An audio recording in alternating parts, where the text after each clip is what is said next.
it makes me nervous because I just don't want that something happens and then people are like, yeah, this thing is a scam, like he took our money, or that's the part that makes me extremely nervous. And right now we're attached to Stripe, and Stripe doesn't have the best reputation either. Really? Well, I thought Stripe was okay. I mean, I've used it many, many times. I didn't know it had a bad reputation. I guess recently, the last like 2 or 3 years, they've been withholding money from a lot of people.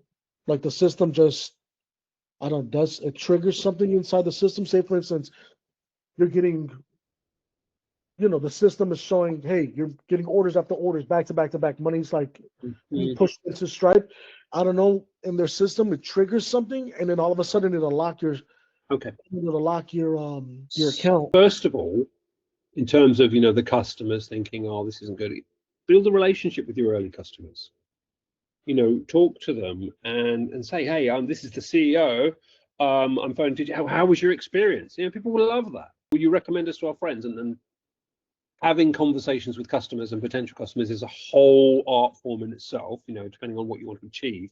But at the base form, you're building a relationship with them and getting feedback and building that trust, and Okay. then getting referrals. And it's so good to do. I understand it's time consuming and you can't do everybody, but if you can do that, you're building that trust. You're learning what works, what doesn't work. And I would say the same thing with Stripe. Preempt Stripe. Contact the support and say, look, we're about to go live at some point in the near future. We potentially might be making many small transactions.